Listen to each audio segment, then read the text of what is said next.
So this should be going to YouTube. I know we had problems last time. Where are we at, YouTube? Where are we at, YouTube?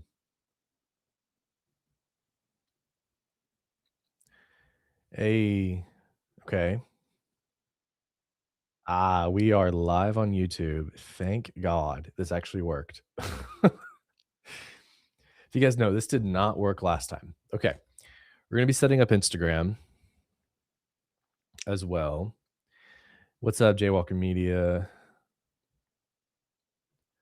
Good to see you. Cool, cool. We're going to be starting here in just a sec. We got to get the IG rolling live as well. And I got to add a title. Okay, hold on. Oh, I can filter it? Oh, that looks terrible. No, I didn't mean to do that. We'll go here in just a sec, guys. I know there's only a couple of you watching, I think. But that's okay because we'll get going here in just a sec. Especially when we get back to get on Instagram. We'll have more. All right. All right. Title: How to book 30 plus weddings per year. We'll start here in just a sec. 3, 2, 1, boom. We are now live. All right. Sick. Love it. One more thing before we start. You guys can hear me okay, right? However many of you are watching on YouTube, looks like a handful of you. You guys can hear me, drop it in the chat. Let me know. Actually, hold on. I can just, uh, okay, I can hear myself, so we should be good. All right. What's up, Instagram peeps? We're going to be starting here in just a sec. Why am I like, there we go. I had too much negative space up there. It's also kind of hot in here, so I'm going to grab my fan. Give me just a sec. One sec, guys.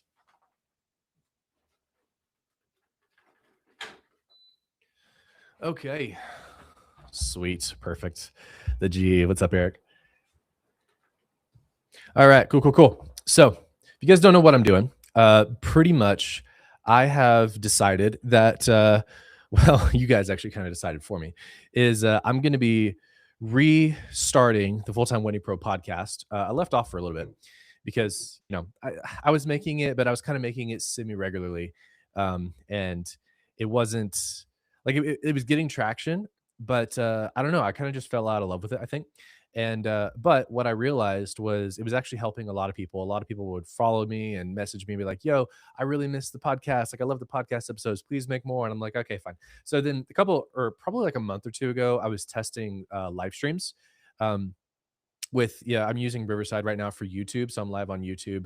And then also like you guys watching on Instagram, which more of you are watching on Instagram, which is funny, but that's fine. Anyway, if you guys on Instagram, if you don't want to, like, because I know it's weird to watch live streams on Instagram, if you'd rather go to YouTube, just go to the link in my bio, and you'll be good. Yeah, Ash, I think it is how you found me. That's how a lot of people found me, was through the podcast and YouTube and stuff. So anyway, so I was like, you know what, like, I think it would be really cool if I did more podcast episodes, but I did them live. So I can, like, you guys can ask questions, I can answer the questions, and it's cool. It's like a little hangout, it's a little bit more chill. And then if you just want to, like, if you don't want to come live, that's fine. You can listen to the podcast on Spotify, Apple Podcasts, or on YouTube, because the videos will be going up on YouTube, which is cool. So, like I said, guys, on IG, if you don't want to, like, stay on Instagram and watch it, you can go to YouTube. The link is in my bio, just YouTube. I think it's in my bio anyway. It should be.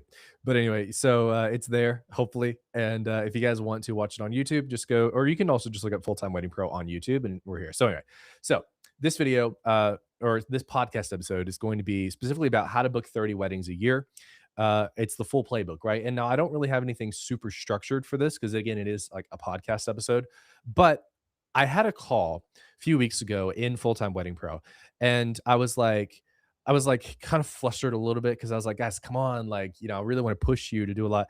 And then I was like, I went on a rant and I was like, okay, here's everything I would do as a wedding photographer, filmmaker as well, if I wanted to book like 30 weddings or more a year, and I just had to completely start over. And I just was like, boom, boom, boom, boom, boom. And everybody was like, oh my God, can you say that again? And I was like, no, but I will make a video about it. So that's what I'm doing today.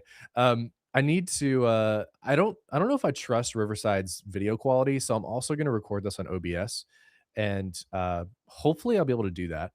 Uh, so if that works, then we'll be good. I just need to, and by the way, guys, too, I'll answer questions. So if you guys have questions, feel free to drop them in the chat. Happy to answer anything as we go on. Obviously, like we're just starting, so you guys might not have any questions right now. That's fine. So I need to I need to enable my mic on OBS. I have like 10 recordings going right now, which is hilarious.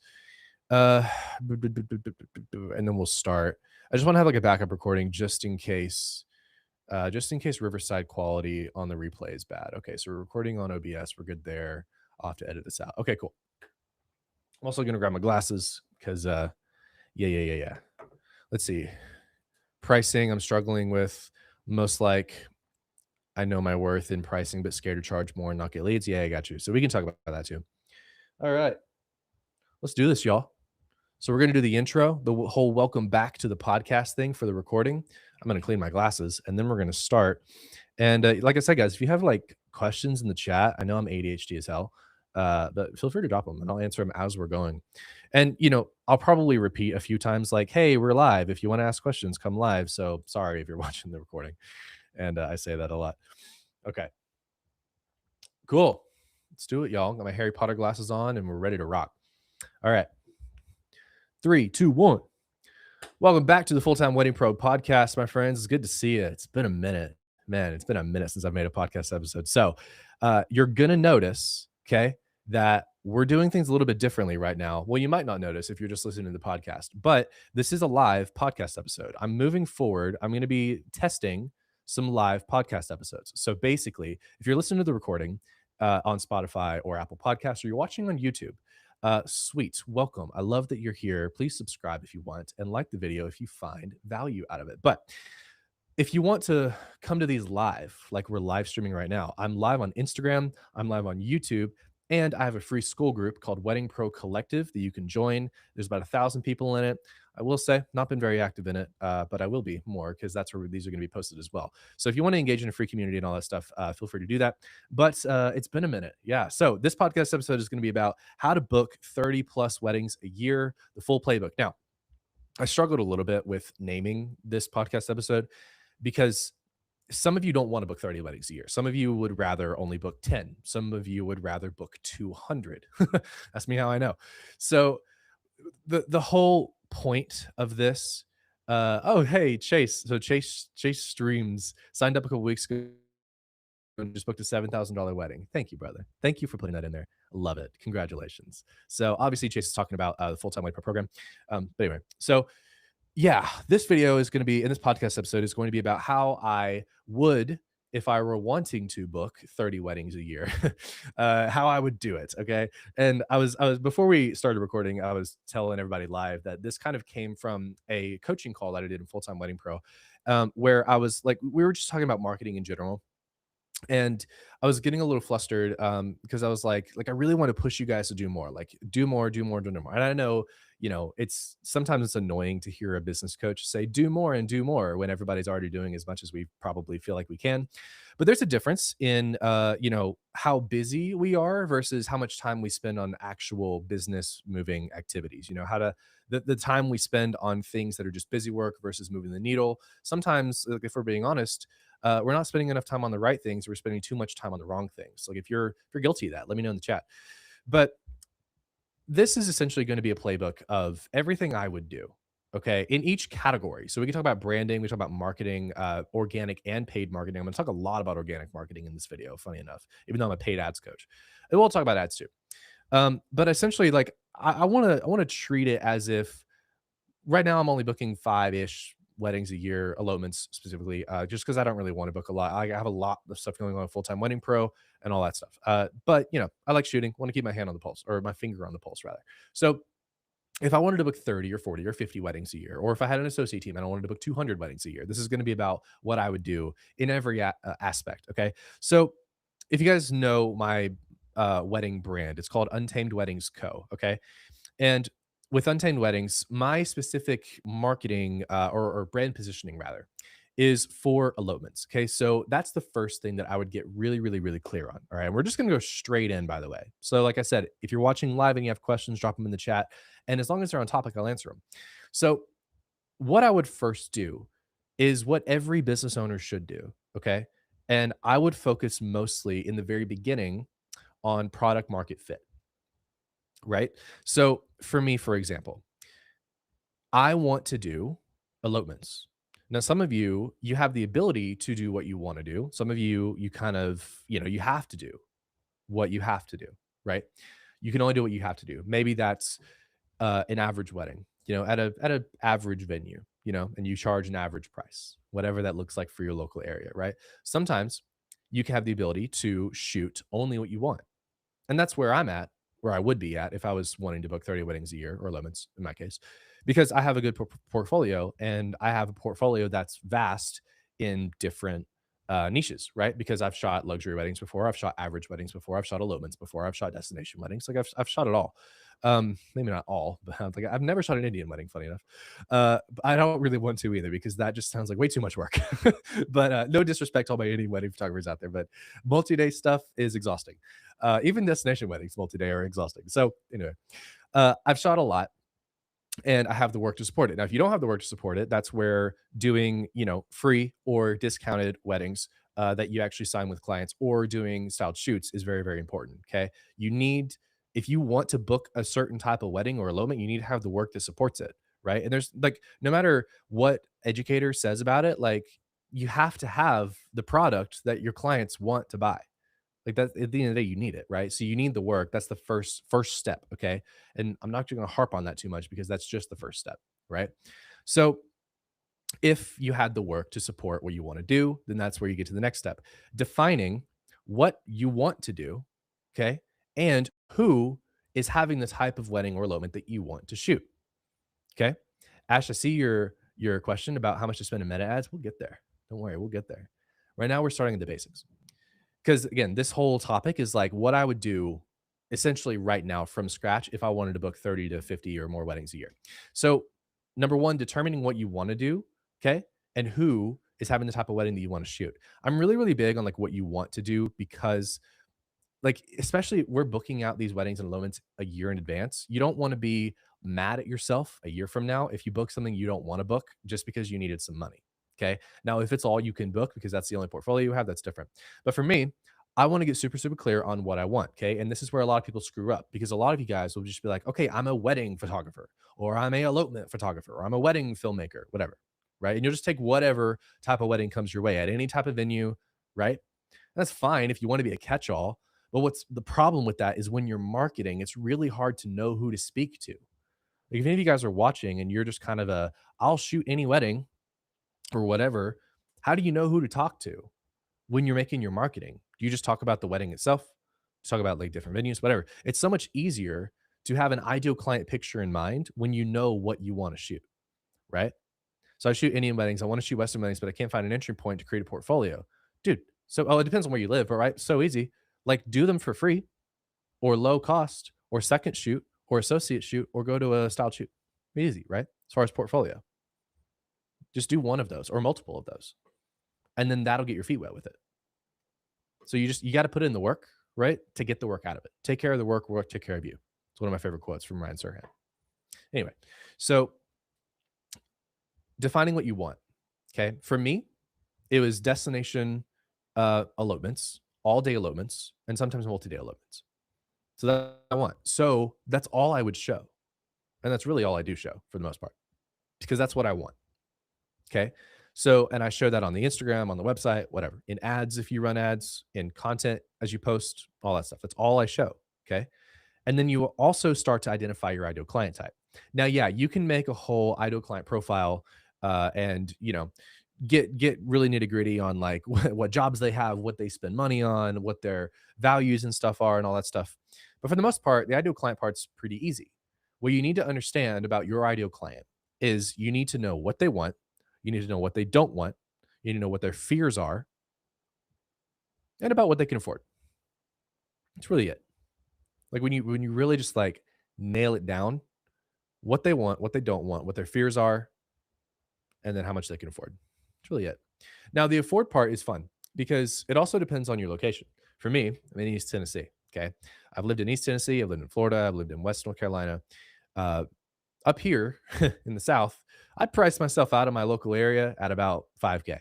Uh, so for me, I traveled. Or since I'm, in the mountains and I live near Gatlinburg and Pigeon Forge, Tennessee, and all that stuff, and then the Blue Ridge Mountains and all that stuff, in Asheville, um, and Wilmington, North Carolina as well. Those are all kind of destination-ish areas. They're not as popular as some of the really big elopement places, but that's fine. So what I would do when I ran ads is I would target people outside of our area who want to come here to our area and have a really nice elopement. And I would get bookings that way, and I was able to charge more. If I wanted to book locally and charge what I wanted to charge, which was 7 to 10K on average per service, per wedding or elopement, then I'd usually have to travel. I'd have to go outside of my little area. I'd have to go to like Asheville or Knoxville, Tennessee, or Nashville, Tennessee, or Raleigh, North Carolina, or Wilmington, North Carolina, or whatever. So, if you're living in like a really, really small area like I am, I think our city has 40, 50,000 people, maybe. I don't know, maybe more, but most of the weddings around here are a little bit lower priced. Okay. And 7,000, you know, starting is pretty high for my area. It's actually pretty high nationwide. It's above average. So yeah, I priced myself out of my local area, but that's fine. So I identified, going back here, I identified what I wanted. So it'd make me happy. Okay. Because that's important. You don't just want to make money, you want to be happy too. I identified what I wanted to shoot to be happy, the types of couples I wanted to work with. And then with the couples, I identified what they wanted, what they don't want, what their fears are, and what they can afford. Okay. Case in point, if you want to charge 5,000 plus for a wedding for one service, just photo, just video, and then maybe double for both, you probably don't want to go after couples who are wanting a DIY boho wedding in a barn. Now, depending on your area, the barns might be nice. Some of you guys in New England, some of your barns are nice. Okay. Here, barns mean $1,000 photographer and barbecue. So I didn't want that. So I stopped showing that. Okay. So, but I started there. We all start somewhere. So, number one, identifying what I want, what I don't want. Okay. Now, then we get into marketing. What should we talk about first, guys? Paid ads or organic? Paid marketing or free marketing? What should we talk about first? Put it in the chat. Same here in Missouri. Oh yeah, I bet your barns are crazy. We might have a little bit of a delay. I feel like you guys are going to want to talk about paid ads first, which is fine. Ad, cool. Paid, yeah, that's what I thought. All right, cool. We'll talk about paid ads. Oh, organic. We got one vote for organic. We'll talk about organic right after. Don't worry. Oh, we have 2 votes for organic. Now we're tied. All right. Paid ads won. Okay, cool. So we'll talk about paid ads. So if you guys don't know who I am, paid ads is kind of my whole thing. It's really the cornerstone of what I teach inside Full Time Wedding Pro, but it's not the only thing I teach. We do teach supplementary organic strategies. Like, I'm not going to sit here and shit on organic. It's great, and you need it. Okay, so let's start actually by just outlining every strategy. Okay, at least every strategy that I think is good to book weddings. This includes organic, by the way. So number one, let's start with paid. Number one, meta ads. Google ads are, let me actually runner up. Google ads are fine. I personally have never ran Google ads. I've learned them because some of my clients run them. So I've learned them to give support, but I've never ran them myself. Some people in my program run them and they do well, but I'm not the Google ad person. Okay. I think they're expensive. And to me, like, just in my head, they don't make a lot of sense because we're in a visual industry. So Google ads are an option. I don't run them. Meta ads and TikTok are where I would start. Okay. So with Meta, you can run on Instagram and Facebook. You can also run on Threads if you're a threadophile. That sounded weird.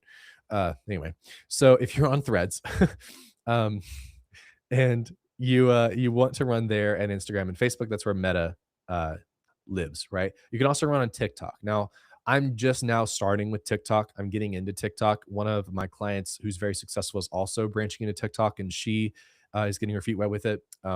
So who knows? Maybe I'll make more TikTok ad content in the future. But what I know, like the back of my hands, is Meta, Facebook, and Instagram and Threads. Okay.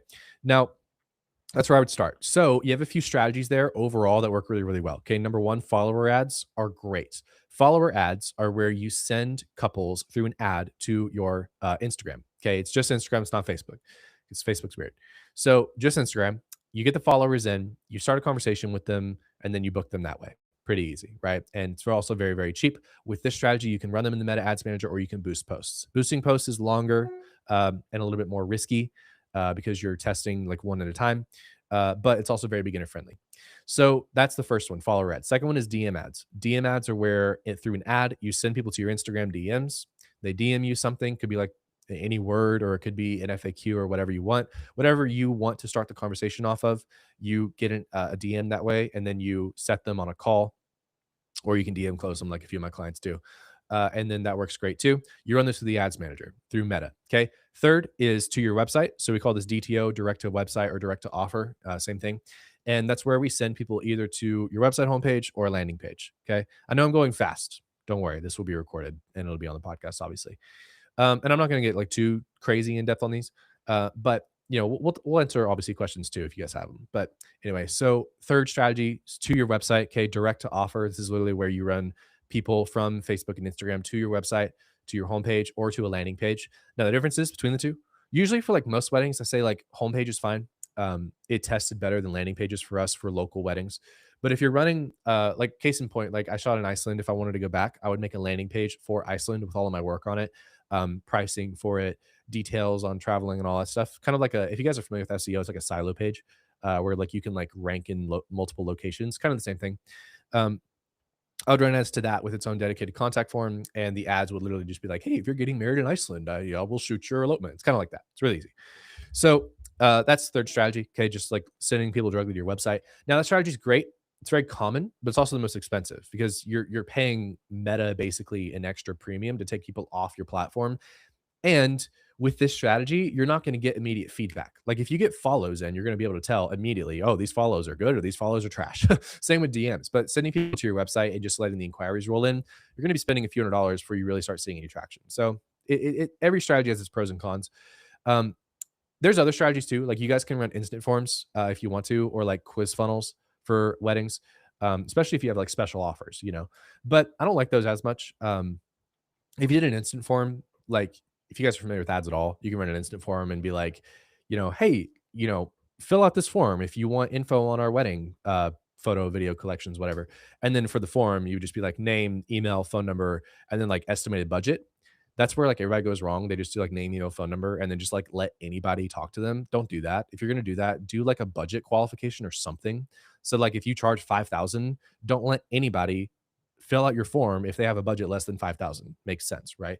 So anyway, that's not a strategy we teach. It's kind of a strategy that we've been shooting around. Um, but in general, the three ad strategies we have are like follower ads, DM ads, and website ads. Okay. Now, what would I do to start? What I would do personally is I would start with the website because I know my website works. I know my website works great because I've gotten inquiries through it. I've ran ads to it. I've booked weddings through it. My website's great. So what I would do personally is I would start running website ads. And then I would just do math. Okay. So we had a question on, I believe it's on Instagram, where it's like, how much do you spend? How much do you spend a month per ads? And like, what would a basic ad look like and all this stuff? Okay. So you need a drink. What I would do here is I would reverse engineer based off of the benchmarks that I know as far as profit. So if let's just do the math here. Okay. So like if I wanted to do 30 elopements a year, I charge 7,000 starting. And by the way, my starting is actually where I book the most of, and I do that on purpose. Okay. So I know some of you guys have packages where like maybe you start at 5, but you like usually average 7. For me, I don't have packages. I just have one single offer and it starts at 7. And most people book at 7 because that's like my irresistible offer, which we can talk about in a different video because I don't want this to go too long. So for me, it's 7 for one service. I usually book both services. And I give them a discount. So usually like my photo video would start at 12. So let's just do 12 because that's what I do most of, times 30 limits. So it's 360,000 US per year. Now, what we do, okay, is if we're in my program, we have a benchmark. Okay. For website ads, our benchmark is a 10x profit. All right. So if I was booking, which by the way, it's our benchmark, it's our baseline. A lot of our clients have a higher than 10x profit margin. Okay. So for this example, I'm just going to keep it at 10x because it's easy. All right. So I would essentially divide that by 10. So I would divide 360 by 10. That would give me $36,000 per year in ad spend. if I was at the literal baseline of the profit that we see in Full-Time Wedding Pro with the ad strategies that we run, with the website strategy specifically. If you run follower ads or DM ads, your profit's way higher, like way, way, way, way higher. And the reason why is because you're having the DM conversation, and that converts higher than a website will every time. Okay. So the website's not the barrier. But for me, I'm busy. Okay. Like I do this program, I do these videos, I do weddings. And in this case, I would do 30 weddings. I'm busy. I don't have time to be in my DMs. Now, for $360,000 a year, I could probably pay an intern or a VA or something to handle my DMs for me and probably pay them like 20, 30K a year. It's a very part time job. That'd be fine with me. But that's not going to be in everybody's wheelhouse. Okay. So, for example, I'm just going to say website ads because it's easy. Okay. $36,000 a year in ad spend, divide that by 12 months. That's $3,000 a month in ads. It's about $100 a day. Divided by 30 days, $100 a day. Okay. Now that's high. Most of my clients in Full-Time Wedding Pro only do about $20 to $30 a day in ad spend. Okay. And this is obviously assuming that your ads are working. You wouldn't just go out of the gate spending $100 a day in ads if you didn't know they were going to work.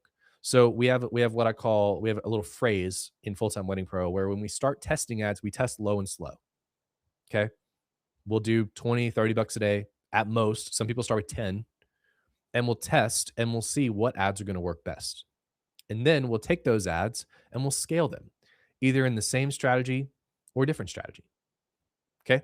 So for me, if I wanted to book $360,000 a year in weddings, I would need to spend $3,000 a month or $100 a day. How many of you guys would absolutely shit yourselves if you spent $100 a day in ads? Like, be honest.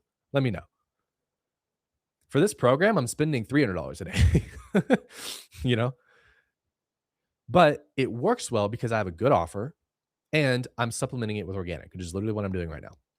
And we're going to get to that part, which I think is going to be the most important part for you guys to really grasp this. Because unless you hire a mentor, I don't recommend all of you guys start running ads. Okay. If you do, just run follower ads because they're cheap and they're easy. And everybody, like, people teach follower ads, they're easy. Okay. So that's what I would do. Now, as far as like what a good ad looks like and all this stuff, I've got other videos on YouTube about that, but I would do a mix of photo and video ads because I do both, right? But you could still do photo and video ads even if you're just a photographer. You would just use the video you would use would basically just be like reels you've posted behind the scenes, or you can, maybe potentially get some work from a videographer that you've worked with. A lot of people do a lot of different stuff for video ads if they're photographers, but in my program, for the most part, people run photo ads if they're photographers, and then video ads if they're videographers, and they work great. So, I mean, there's not really a big difference between the two. Okay. So, anyway, that's what I would do for paid ads. Now, that probably could book me all the weddings that I would need, but I'm not going to stop there. Okay. And sadly, when people join my program, they kind of do just stop at ads. Not everyone, a small percentage will stop at ads. And then they'll leave that as like their main thing, which I get because, you don't always want to be posting on Instagram. That's fine.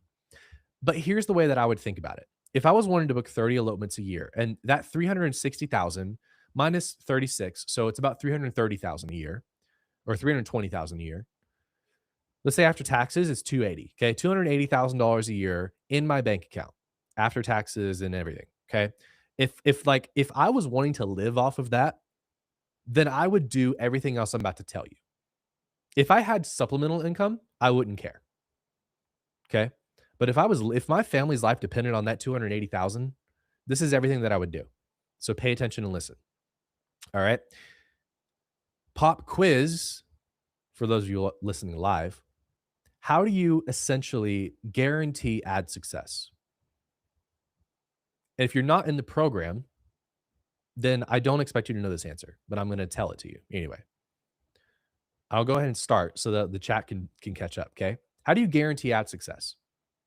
What you do is you think about how or what would it take for me to run this business in the ground?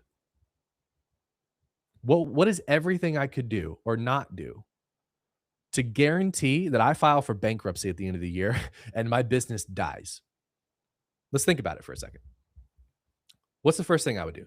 I would never post on Instagram ever. What's the second thing I would do? I would never curate my portfolio and I would just post whatever on my website. What's the third thing I would do? I would never make any content that's helpful for my wedding couples. What's the fourth thing I would do? I would never follow up. Fifth thing, I would never rank on Google or ChatGPT, Claude. Sixth thing, I would never form vendor connections and referrals. Seventh thing, I would never try to push for referrals from past clients. Those are the things that I would not do if I wanted to run my business in the ground. So, guess what, guys? If you don't want to run your business into the ground, just do the opposite of those things. Here's how I would do it. And this is what I was talking about on that call. Number one, I would commit to long form and short form content consistently. Let's start with short form. Okay. I would post on Instagram daily. And I know a lot of you guys are going to be like, oh my God, I don't want to. Listen, if my family's life was dependent on that 280,000 a year in my pocket, I'm not questioning that I need to post every day on Instagram and TikTok. What do I post? Probably a big question you guys get. Daily stories of my life. Why? Couples follow people. Yes, they like your work. Yes, they like your weddings. But this is a very personal career that we have. People, couples want to know more about you. In fact, mine and a lot of my clients' highest performing Instagram posts are life posts. They're pictures of them, their videos, their stories, showcasing their lives, their family, their travels, their pets, their cars, their hobbies, whatever. I said cars because that's one of my hobbies, but yeah. Anyway, it's not just the pretty work. Now, yeah, you can tailor your feed to be pretty. Your actual feed. It can be pretty. That's fine. If you want to treat it as a portfolio, go for it. But if you start posting reels, behind the scenes, value-based content. What's value-based content, by the way? We'll talk about it. Don't worry. Okay. Behind the scenes, your lifestyle, shouting out other couples. You could post those on reels and on stories every day, daily. I would also have story highlights. Here's some of the things I would have in my story highlights. One, I would have life and travel. And if you are really big on the travel part, I'd go stories based on, or story highlights based on location. So I would have different locations as different story highlights. Favorite venues and vendors to work with that I've worked with before, and I would tag them in those story highlights, especially if I'm locally based. Okay. If you're like all over the world, doesn't make much sense. Second thing. Okay. Third, what else would I have? I would have an information story highlight. Okay. So that would be things like how to book me, frequently asked questions, pricing, starting rate, range, or full pricing if you want. All of it works now, which is another conversation, but just trust me. Okay. Client success stories. Okay. So client testimonials, screenshots of text messages you guys get whenever you deliver galleries or your films. Kind words clients have left you on review websites or just over text or over email. Reaction videos of your clients reacting to their photos. Uh, video, photo. You guys know what I'm talking about? The other thing, it's where you have a video where it's slideshows. That's it. So when clients react to slideshows or wedding films, you would have that in one story highlight. Okay. So testimonials, whatever. New client shout outs are great too. Not my favorite, but they are good. Okay. You can also have an about me story highlight. And any of these, by the way, you can have as pin posts as well. Now, me personally, I prefer pin posts to be three things. One, you. Okay. So you as the creative, a good photo of you, the very first one. Second, if you've been featured in like Vogue or People or whatever, even if you've paid for it, I don't judge. You can put that as another pin. Now, if your clients don't give a shit about that, then don't do that. I shoot elopements. My clients don't care about magazines. I don't care. I've literally never submitted. So don't care. But if you have been, that's good. And then third is just your best work.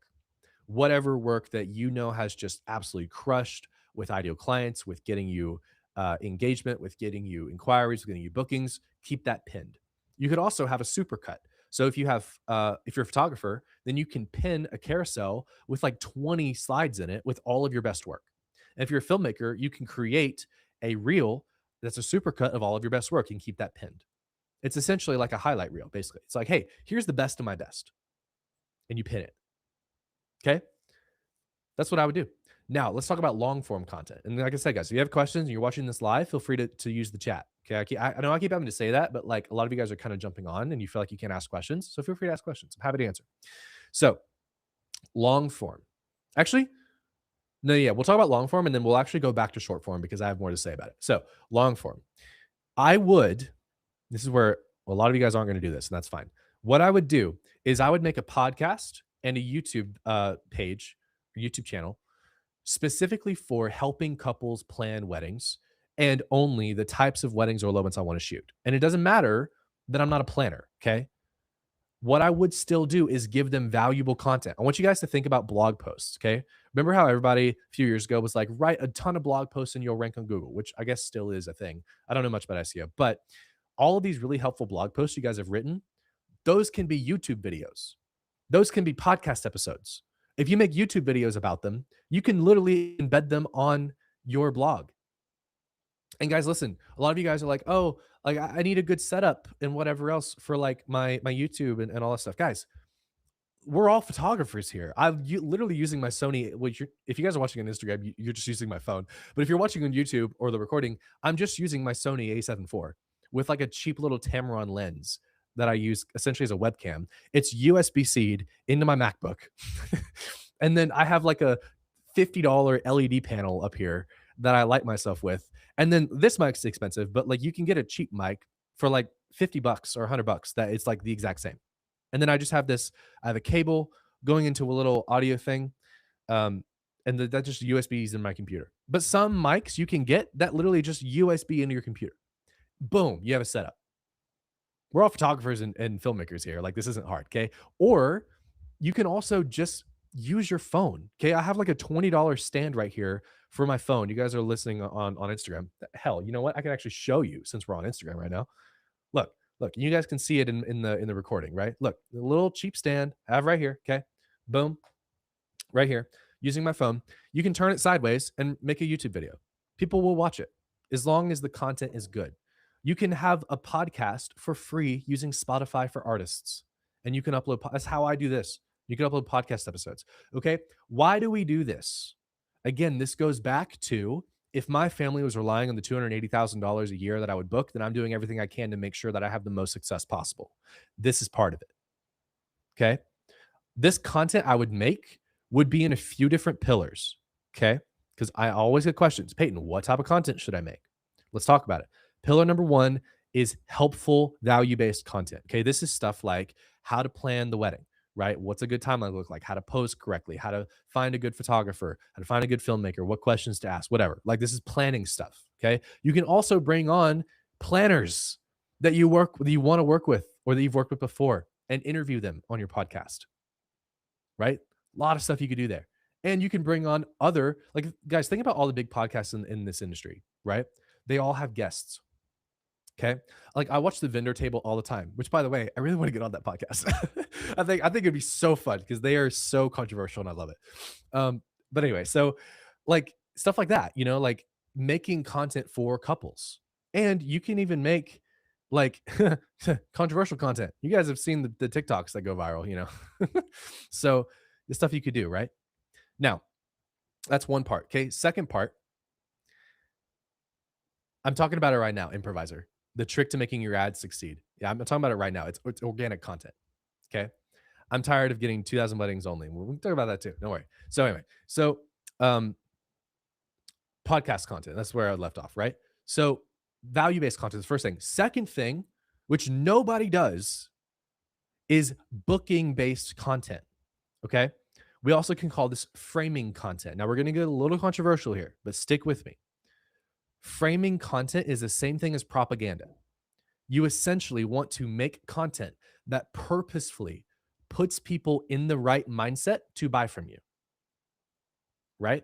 So, for example, if you charge $5,000 and you're getting, David, this is for you. If you're charging $5,000 and you're only getting couples talking to you who can only do $1,000 or $2,000, you can make content about why couples should spend more, why photographers, filmmakers charge what they do. Okay.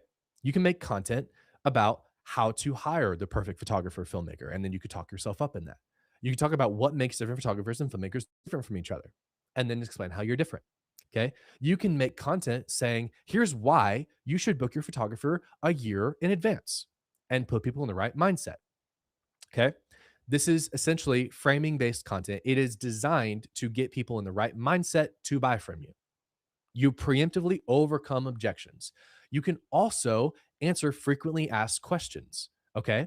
So things like, hey, what happens if I hire a photographer and they get sick and they can't show up to the wedding? How do photographers choose a second photographer?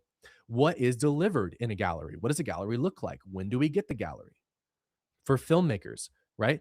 Do filmmakers release raw footage? What is a documentary edit? How does that work? When do we get our film? How do you choose video for a film? Now you might think, "Oh, this is content for other filmmakers." It's not. It's content for the couple. So you don't have to go in depth on how you edit a wedding film in Premiere or Resolve or whatever, right? Don't do that. But what you need to think about is what are all the potential questions and objections couples would have before hiring me? And then you make content for that. And make sure you are constantly reiterating the beliefs and the character traits your couples should have to put them in the right mindset to hire you. And we can talk about this more if you guys want, because I love this stuff. And then what you can do is you can take that long form content and you can make short form content about it. Now, what I don't recommend doing necessarily is actually clipping. You can, okay, that's totally fine. Like a lot of people do that, but I wouldn't rely on that as your primary short form. I would make specific short form for Instagram and TikTok. Now, again, I know a lot of you guys are like, I don't want to be a marketing guru. I don't want to be a fucking social media influencer. I just want to book weddings. And I get that. And you don't have to do this. My mindset around this is if I'm running ads, I know what is going to get me the highest ROI. And I think about it like a funnel. If ads are getting me people in the top of the funnel, then the content I make is designed to nurture those people. The content I make is not designed to get a ton of new people. That's what the ads do. Okay. Doesn't doing content on Instagram explain why videographers charge what they do, make people feel like you're pleading people to get paid more? Not necessarily, because there's a big difference, right? So, like, if I made a piece of content for a couple that was like, here's why you should charge 10,000 or Jesus Christ, here's why you should pay $10,000 for a wedding filmmaker. My wedding films look beautiful. Don't do that, right? But you can make content that literally explains the red flags of underspending on a photographer or a filmmaker, right? So think about it that way. Think about it from a couple's point of view. You guys, not you guys, but like a lot of people think that a couple, and a lot of couples think this too, if they spend less money, they're like, oh, okay, I could potentially spend less money and have a good filmmaker or good photographer. And that can be true, but think about the risk for a second. A lot of people think they're only going to get married once. Hopefully, anyway, they should be getting married if they think they're going to get married twice. Okay. Now, obviously, we know that isn't the case, but every couple pretty much goes into their wedding thinking this is going to be the only wedding I have, right? Hopefully, anyway. So think about the risk in their minds. They know they can get someone cheaper. Even couples who want to spend 10 or 20 grand know they can get someone cheaper, but they don't because they want the best or they want what they perceive as the best and they want the lowest risk. I'm telling you guys right now, an extra $3,000 to guarantee that I will get my wedding film and it will be perfect is so worth it to me. And it was worth it to me even when I was only making 50 grand a year, right? That's the type of content you would want to make, JSJ. Thinking about that. You can also stitch, like you guys know I've done this. You guys can stitch controversial reels and TikToks. All right. To those of you who are joining a little bit late to this, I'm explaining everything I would do to book 30 plus weddings a year, elopements, if I was running ads. Now, you don't have to run ads to post content, obviously, but my content goal, again, is to nurture the people who find me from ads. I'm running ads, couples follow me, they inquire, whatever. I'm making this content for them. Now, yeah, my content will find new people, but if you are just posting content like this on Instagram and TikTok, it's going to take you some time to blow up, but you will blow up in a good way as long as you make content your couples like and you stick with it. If you guys like, there's some people watching, we got about 30 people watching. If any of you guys book a lot from Instagram and TikTok through the content you make, let me know how long it took you to really start seeing traction. It is going to take a year or two of consistent effort or more. If you're running ads and you're making content to nurture people instead of just making content and not running ads, your results will be faster. But you're exchanging money for bookings instead of time for bookings. That's the difference. Does anybody have any questions on my organic strategy? By the way, this is what I'm doing for Full Time Wedding Pro, if you haven't noticed. A year. Cool, Mally. It's good to see you, by the way. I missed you.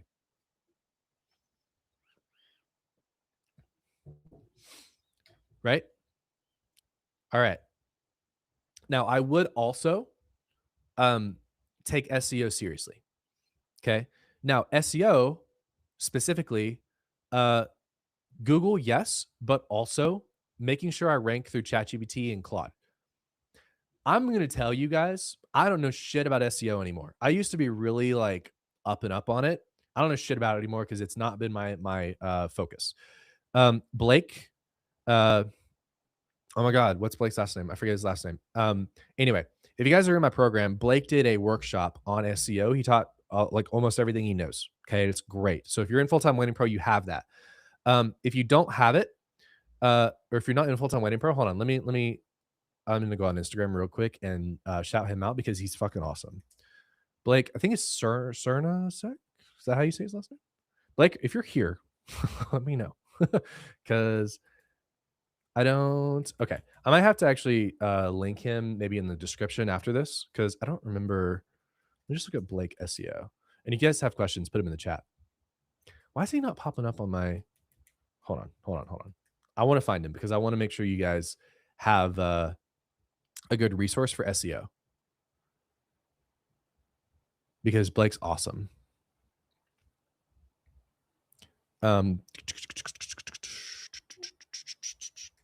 This might take me a sec. Sorry, y'all. Why can I not find his Instagram? Okay, whatever. That's fine. I'll put him in the description whenever we launch the recording. I'll just have to text him and ask what his IG is because apparently I don't remember his username. That's all right. Okay, so let's look at some comments and some chat questions because I mean essentially that's everything I would do, right? Now, there's some other stuff that we can talk about too, like delivery, because if you're shooting, I got flamed for this recently. My opinion is that most people shouldn't take over 8 weeks to deliver a gallery or a wedding film. Now, I say that as somebody who has done that, but I think like with AI nowadays, and with the VAs and all that stuff, if you're shooting volume, there's no need to take more than 8 weeks to deliver a gallery because there's so many amazing resources that can help you guys deliver faster. And couples want faster. It just kind of is what it is. Couples want faster. Now, yeah, I'm sure your couples will be fine if you take 8 weeks or more, as long as you tell them, like as long as you set the expectation, it's fine. But me personally, I'm always going to try to get my galleries back faster. So I got flamed for that opinion, but it's fine. People can disagree with me, and that's okay. You guys can all run your business how you want to run your business. Okay. Um, but what I was saying is, especially with like Aftershoot, there's so many good AI softwares that can help you guys with editing faster while keeping your artistic ability. Okay. So anyway, that's what I would do. We can talk about referrals and stuff too. I got a lot to talk about that, but let's see. Question on paid ads: what word text to photo ratio? It doesn't matter. Like I assume you're asking like if you have text on a photo. Like I like if you're talking about text on a photo for an ad, I just like to keep it simple. But if you're talking about like caption versus photo, like the caption itself doesn't matter as much as the photo itself. So I have clients in Full Time Money Pro who have like really long captions, and then clients who have really short captions, and it doesn't matter. So yeah. What would you say if you struggle making content because I'm trying to quality hire of the video, but is it quantity over quality. Yeah, yeah, yeah. So JSJ, like, listen, when you're making content, guys, everybody watches TikToks. And guess what? Like 90% of the TikToks are made with an iPhone. Okay. Now, if you're charging like 10K plus and you're only working with super high end luxury couples, honestly, I think iPhone content still would be fine. But if you really want to make it nice, use your camera. Okay. If you have like I have a Sony AS7 or A7 IV, um, plug it in USB-C to your MacBook and then get like a little $100 USB mic and make content that way. Get a little like $50 LED light panel from Instagram. You guys can see it in my glasses, my reflection. See the light panel up there? So yeah, get one of those, super cheap, all in with, I mean, unless you buy a new camera, all in, you're only in like a couple $100 and you've got a great setup for content. That's all you need. And like, I use OBS for video recording and it's free. So yeah. So anyway, if you're just making like a reel, then what I would do is one iPhone content, just speaking to the camera, get in front of a window, if you can, so you have like, good lighting, um, and just post it. It's fine. Or you can make higher quality long form content and then clip it. Both work. I made a video and it blew up, got me 80 leads in a week organically on TikTok. Let's go, Jay Walker. Let's go. See, sometimes you guys can make TikToks and they blow up. But guess what won't happen if you don't make any content? You won't blow up. You won't get 80 leads in a week. I've had a lot of people, by the way, who come to Full Time Wedding Pro and start running ads who have gone viral before like that. And then they use they use those posts as ads and they crush. They do like insane numbers. So yeah. How much did you pay? If you're talking about like, I don't know what you're talking about. How much did you pay? Do you mean like for setup? $100 mic. Well, this one's more, but like you can get like $100 mic or a $50 mic, $50 LED light panel. You guys can see it in my recordings. And then like my Tamron lens was maybe a couple $100, but like you can literally just use your existing camera and lens and a couple, like one USB-C cable into your computer and you're good. That's all you need. Now, let's talk about a couple more things, right? How do we ensure that we get referrals? Super easy. Number one, vendors. Number two, clients. So let's start with vendors. Vendors. What I would personally do, oh, they're going to hate me for saying this. I don't care.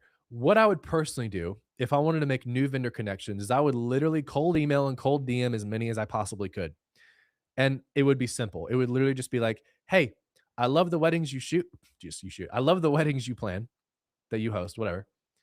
I love the weddings you do. If you have any clients, any couples who need a good photographer or good filmmaker, here's my portfolio. Let me know. That's all I would do personally. That is literally all I would do. Um, Now, there's more you could do. Yeah, wedding planners help a ton. Now, if you want to actually form relationships and be friends with them, then do that. That's fine. For me, I don't care. I would literally just cold email and cold DM as many of them as I possibly could. Like volume negates luck here. I would literally send like 1,000 cold emails and DMs. Every single planner, vendor, venue I could think of, I would get my name out there. Okay. And I would just let the volume take care of it. That's what I would do personally. And by the way, I know photographers and filmmakers who have blown up just doing that. That's why I say that. Okay. This is not my opinion. Well, I mean, it is, but like I've seen people do this and it works great. Volume negates luck. Like the thing with planners is like, yeah, you can probably find a handful who like you can form a really good friendship with, and then like have them refer you. But for the most part, they're already getting blown up. So if you're leading that, like if your marketing strategy is just referrals, you're kind of screwed. Like, I'm not gonna lie. Like, yeah, it can work, but you kind of have to get lucky, or you just need to do way more volume than you think.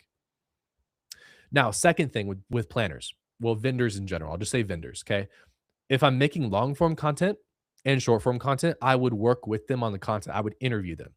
I would make content with them. I would shout them out. I would do as much as I can to promote them. Okay. Big part of it. Because then you both can make content for couples and everybody benefits.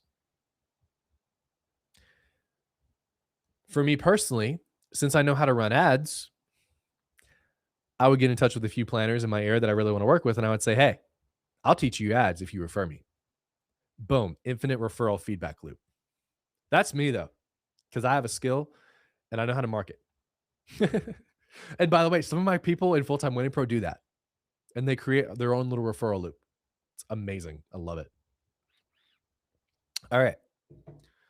Um, Couples. Okay. You want obviously to get referrals from couples. A few ways you can do this. Okay. Number one, make sure you're providing an incredible experience. And I mean it, guys. I mean it. Over deliver on every part of the process that you can. Okay.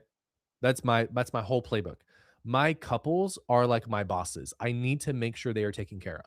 So I need to be as I need to make their day as effortless as possible. We could talk a whole podcast episode about this, okay? But just I'll leave it there for the very beginning of this. I just want to make sure the experience is actually worth referring. Okay, you have to start there. If you're late on gallery delivery, if you don't get back to them in a timely manner, if you don't know how to pose, there's a problem, right? If you're showing up to a wedding day and you're not in a good flow state, you're not in an energetic and when I say energetic, I don't mean bouncing off the fucking walls. I mean like you don't have a good energy to you. Okay, they're going to feel it, right? If you're negative, if you're complaining, if you're lazy, right? So that's where you have to start. You have to provide a good experience, obviously. Okay. If you don't do that, then nothing else you do will get referrals from clients. So you start there. Second is you ask for the referral. Oh, blows my mind, right? You ask for the referral in two places at the time of booking. So when you book them, when they book you, you say, hey, thank you so much. I'm so excited. By the way, do you have any friends who are also getting married that need a photographer? I would love to chat with them. And if they say yes, here's what you do. You get their contact information from them, and then you tell your couple to text them and say, hey, I just booked this photographer. They're going to reach out to you because I told them that you need a photographer. Boom. Okay. Why do we do it at the time of booking? Because before the wedding, that is the biggest time where they're like, awesome, let's go. I'm excited. Okay. You do it then. And then you don't do it after you deliver the photos or the video. You do it right after the wedding or right after you do sneak peeks. Hey, my wife's here. What's up? So you do it when you deliver sneak peeks or right after the wedding, either one. Okay. So same thing. Hey guys, I loved working with you. It was so amazing. I had such a great time. Like, oh, thank you so much. Blah, blah, blah, blah. Right. You get a response, whatever. Here's your sneak peeks, whatever. Okay. Like, hey guys, by the way, I know I asked you this before.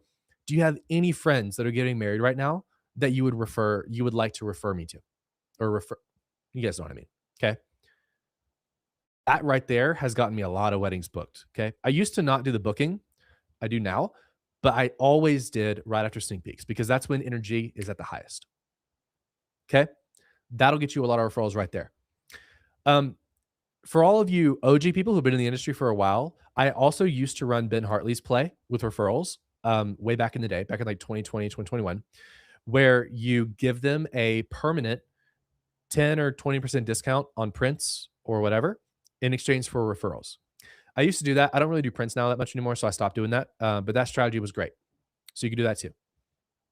But that's how I get client referrals. And then two, keep up with your clients on social media.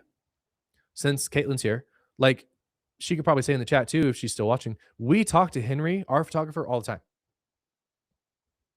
Like we would literally send anybody we know who's having an elopement, who can afford him, who's getting married.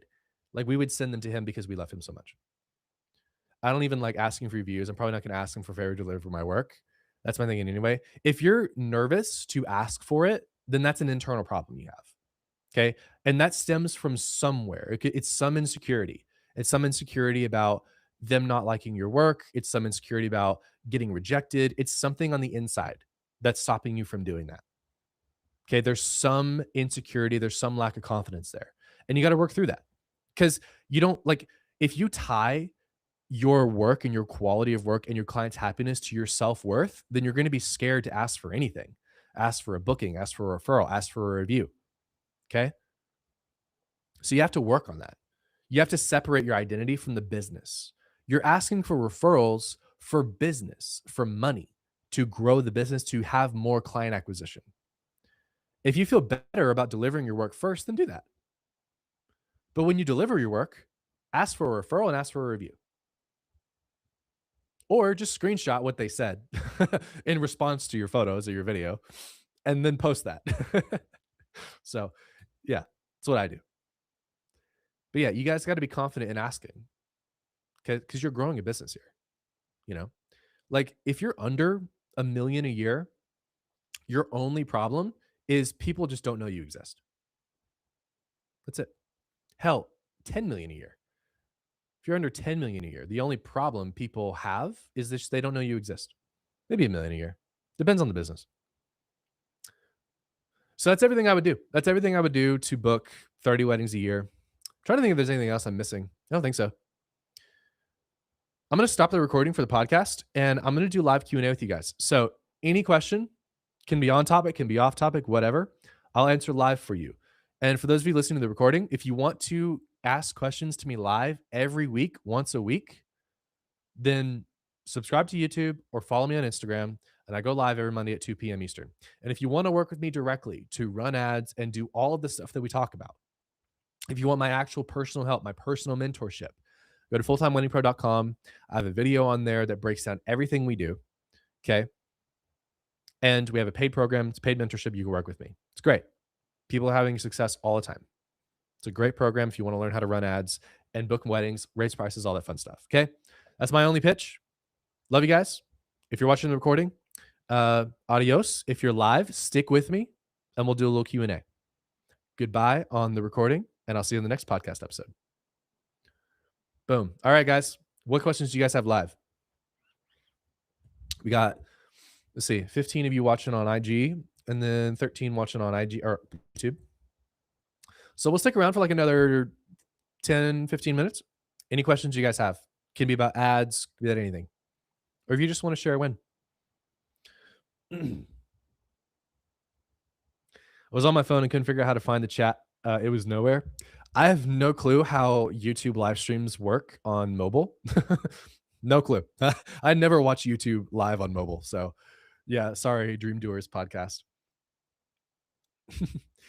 But what questions do you guys have on IG? Literally anything. Like use this time to ask me a question and I'll answer no matter what. And if not, then we'll just jump off. I don't care. This is a good podcast episode, though. I'm excited to start doing these once a week. But hey, if you guys are good, I'm good. Do you have any info on getting effective backlinks? I know that's more SEO, but yeah. Backlinks are good. So, shoot. Okay, I really need to find Blake's IG now because that's a Blake question. Hold on, let me get this for you guys. Stick with me for just a second. I get his ads all the time. I feel like if I just scroll through my stories, I'll see one of his ads. Hold on. This is exactly what I'm going to do. I'm going to find, I found him. That was so funny. Okay. Rise in rankings. Let me put this in the chat. Rise in rankings. Okay. His name's Blake. Ask him about backlinks. He's amazing. He taught backlinks in Full Time Wedding Pro, but I don't remember how he said to do it. So my bad. Like, what's the pitch? Okay, hold on.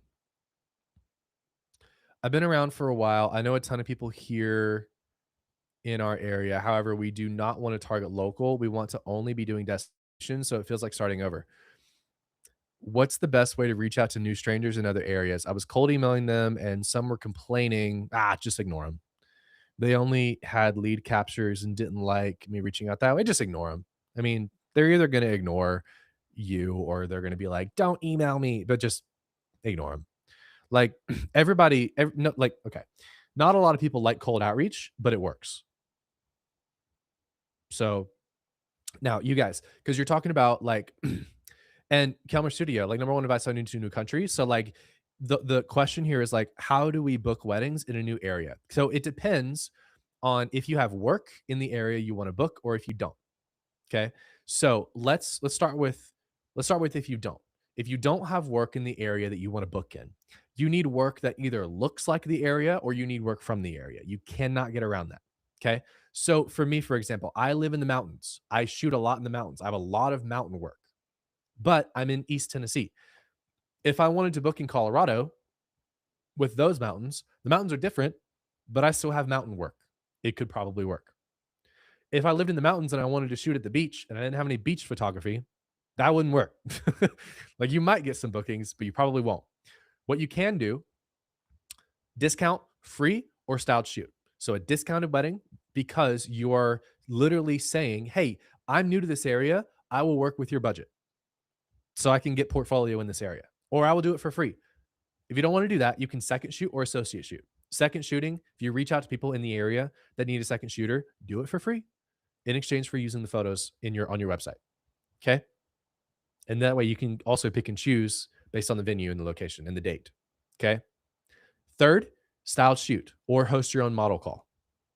You have to get work that is either in the area you want to shoot or looks like the area that you want to shoot. All right. You cannot get around that. We are selling a portfolio here. These couples are buying our work, right? Yes, they're also buying you and all that other stuff. But they are buying the confidence that you can shoot their wedding in the way that they want it shot. All right. So you have to have the work. That's the first thing. Okay. So, second thing is when you have the work, follow everything I talked about. So, reach out to new vendors if you want to. Try to get client referrals if you have clients in the area. Run ads for the location and then either have your website or your Instagram all about that location or make a landing page for the location. But it starts with the work. So, those are the three things I would do. And you can also make organic content about the location too, especially if you're on more of like the elopement planning side. But if you're not, that's fine. So that's how I would do it. Hopefully that answers your question. You can also add more. I'm going to jump over to IG and we're going to answer a couple questions here. So sorry to beat a dead horse, but when you create a paid ad, what do you use to design it? Oh, you can use Canva. You could use Instagram stories, literally whatever. What do you put on it exactly? Prices or what text specifically? Keep it concise. Anna, it's all the above. You can like the thing about ads is you don't know what's going to work. So you just test everything. So you can test if you want to put prices in an ad, you can. If you don't want to, you don't have to. You can have images by themselves or videos by themselves. You can have text over it calling out your ideal client. You can have text over it calling out a venue that you want to work at or a location. You can have a photo of you. You could have about behind the scenes reel. You could have a story. You could have a selfie with your clients for, like anything. So when you guys ask like, hey, what's a good ad? All of it. And I say that because I have not, out of 550 clients in Full-Time Wedding Pro, I've not seen a specific type of ad work better than others. Every ad works different for every business. So test everything you can think of. Just get creative with it. And remember, they want to hire you and they want to hire your work. Okay? So show those off. I started Sierra, I'm trying to see there we go. I started taking all my backlink out of my blog because I wanted to use my website as a selling tool and links to vendors would take them away from my website. Is that a bad idea? What I would do, Sierra, is I would actually test it. So I would literally, I don't know what your main marketing is, but however you're getting people to your website, I would literally change nothing for a month except having backlinks and removing backlinks. That's it. And then I would just test what gets you more bookings. That's all you got to do. What's your take on present marketing on Pinterest? I think organic Pinterest is great. I've never ran Pinterest ads, but I think you should pin like everything. Can I have you look at my ad to be an example? Myra, are you in the program? I think you are, right? Actually, I don't know if you are or not. If you're in the program, yes. Or if you have a successful ad running, yeah, I'm happy to show it. But if you're like asking for like an ad review, I only do those for program members. I'm sorry, I don't remember if you're in the program or not.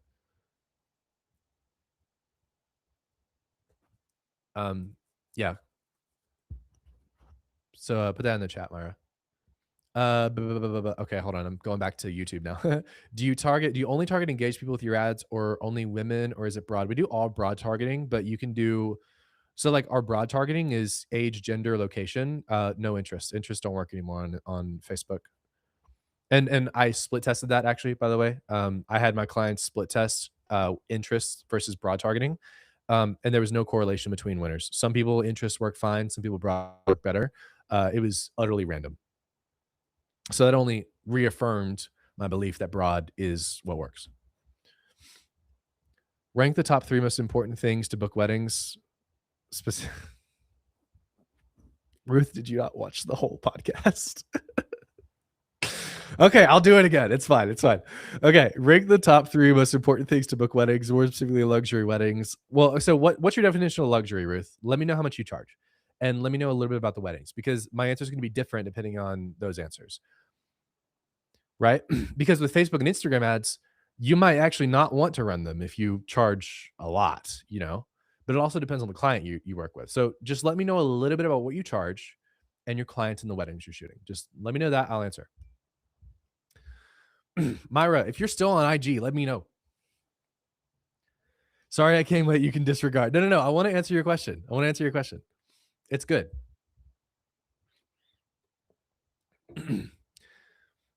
Hold on, Myra. I'm gonna look you up. I don't even know if you're still here anymore, but I just want to see. So Myra photography.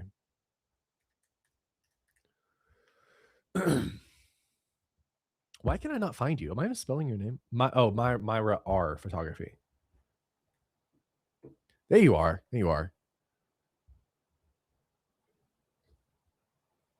Okay, hold on. It's loading. No, Myra, I don't think you're in the program.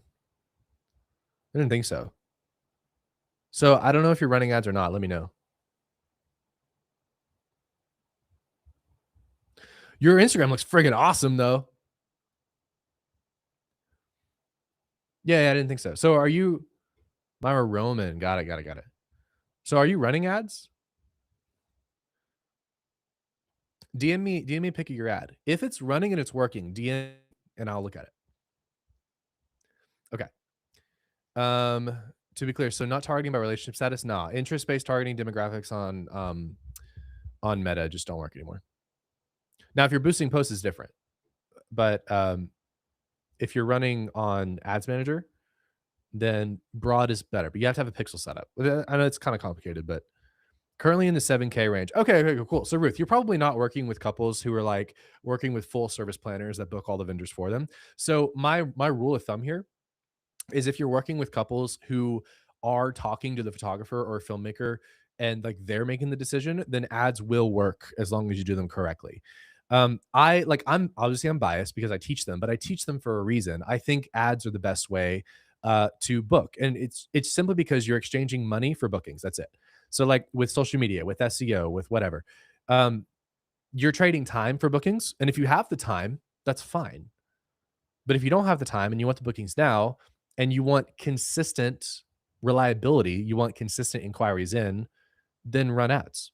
So yeah, your 7K is fine. I mean, that's what I charge. I start at 7. Now I don't shoot luxury weddings, I shoot elopements, but I have a lot of people in my program who will book 10, 15, 20K weddings that are luxury with ads. But the biggest difference is they're working with clients who choose the photographer themselves. If you have clients that are working with full service planners and the client doesn't even meet the photographer, don't run ads. Get vendor relationships. And like I've had clients book celebrity weddings more often than I would think, funny enough.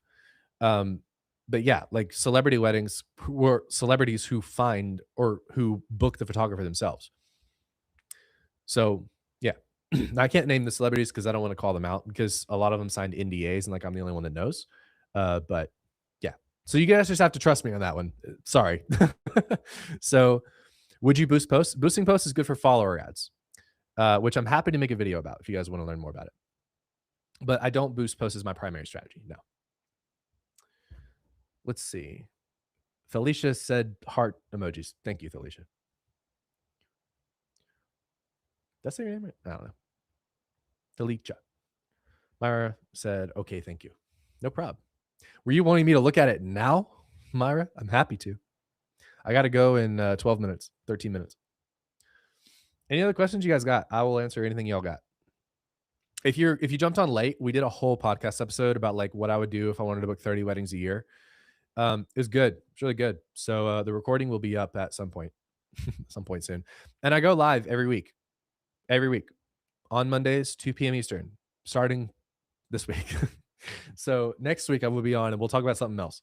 And guys, again, not to pitch, but if you wanted to work with me, message me and I will give you my program details. So in Full Time Wedding Pro, we run ads. We help people, photographers and filmmakers specifically, raise prices, book more weddings, run ads, and have supplemental organic marketing. So if you want consistency in inquiries and bookings, chat with me about Full Time Wedding Pro. It's a good program. That's why I'm doing these. Like I make this content for you guys to help, but also in return, if you guys want to work with me directly and you want pure mentorship, I'll help you. That's what I'm here for. Any other questions? Or are we good?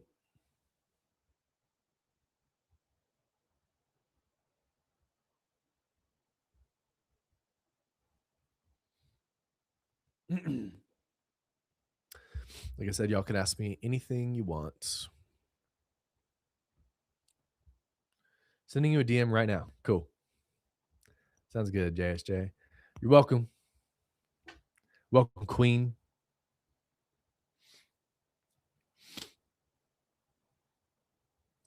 Man, I'm always jealous that people have the last name Savage. My mother's maiden name, Slaughter. I wish she had kept it. Could y'all imagine if my name was Peyton Slaughter? Oh my God, that would be awesome. I might change my last name. After figuring out what works, how many ads do you keep running simultaneously? Oh, it just depends. Like some in my clients only have like one running. Some have more. I have like three, I think, right now running. So you don't have to have a lot.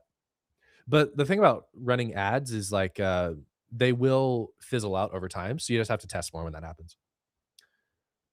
It's a blessing and a curse. Got to live up to the name. Yeah, I bet. Savage. If you made organic content, it better be controversial. Are video ads favored over photos? It depends. I've seen people do great with photo ads only. I've seen video ads do great. The thing about like photo and video is like video, you have more chances to hook people in, but then you also have more chances of it not working. It's weird. Photo ads are easier to test, but video ads are harder to test, but also could potentially work better because you have more opportunities to hook people in. And Professor, I saw you bumped that chat. I did answer it, but I'll answer it again just in case you didn't hear me. How many ads do you keep running simultaneously? It depends. So some clients will have like just one, some will have 5 or 10. I have like 3 right now, but I think the most I ever had running consecutively that were all winning was like 6 or 7, something like that. Is there a best type of ad creative you find doing the best right now? Right now, the grid ads are working well.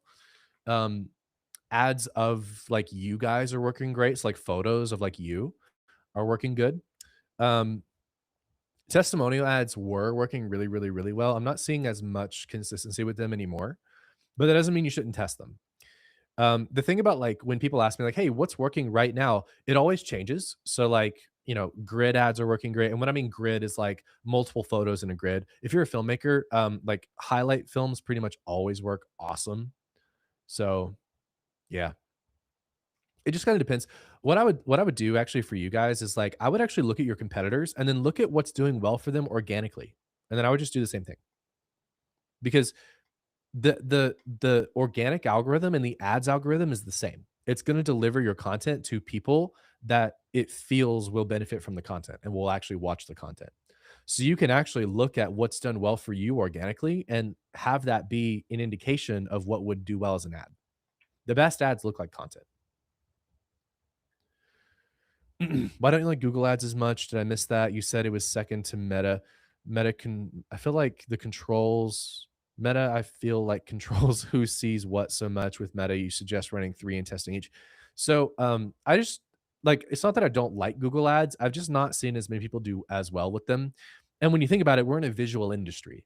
So like if you're really, really, really niche, like you're like, I shoot ultra luxury weddings in Washington, DC, then Google's fine because like if somebody is looking for the highest price DC wedding photographer out there, then like you don't have to lead with a photo because a lot of times you're probably going to be bright and airy or either cinematic, like one of those two things. And then like the couple can just pick and choose.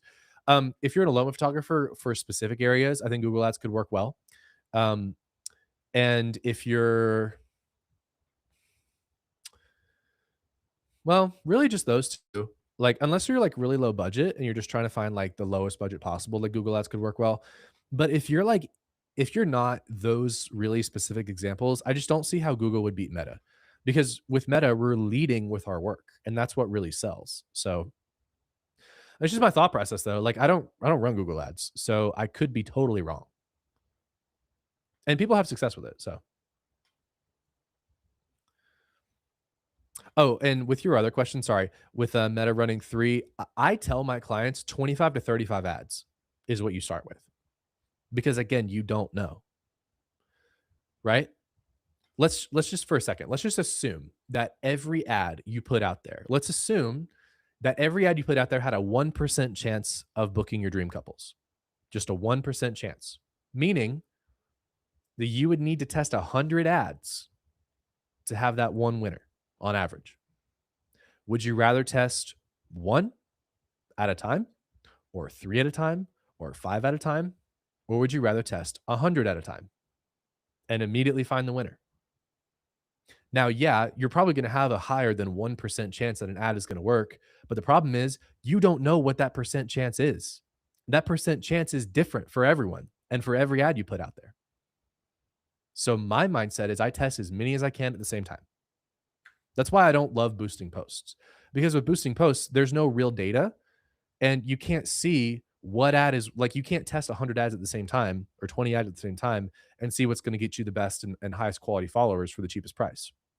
If you boost post, you're cowboy testing it. You're boosting one at a time and then measuring the results over a week long period. Now, yeah, it's cheap and yeah, it's easy because you don't need the pixel and the ads manager and all that stuff, but then you lose out on all the other stuff. But even so, with that said, I still recommend people start with boosting posts when they join my program because it's easy. Now I show you how to do it the right way, you know, and to increase your chances, but nothing beats the ads manager, in my opinion. What's a good monthly budget you recommend starting ads with to actually see results? So divide your goal, your revenue goal by 10. That's how much you should spend if your ads are working. Okay. So if you want to make 10 grand a month, you should divide that by 10. It's about $1,000 a month. That's the budget that you want to get to when you're getting good results. Now, when you're starting, start low and slow. Test 25, 30 ads or more or less. It's up to you. And do it like 10 to 20 bucks a day. Low and slow. Because you're going to blow a lot of money if you start at 50 or $100 a day. Run 25 ads at the same time. Yeah, same time. Do the ads manager. That's how we do it. Again, if you guys need help, if you want to know how we do it, DM me. I'll give you our program details. Or you can just go on YouTube if you want. I don't care. You know, look it up on YouTube. The problem with YouTube and just learning how to run ads in the ads manager without all the other stuff we teach is you're not going to know how to close the leads who come from ads. You're not going to know, like, there's so many unknowns, right? You don't know like how, you know, how your Instagram structure is going to affect your ads, how your website structure is going to affect your ads, how showing public pricing versus not will affect your ads.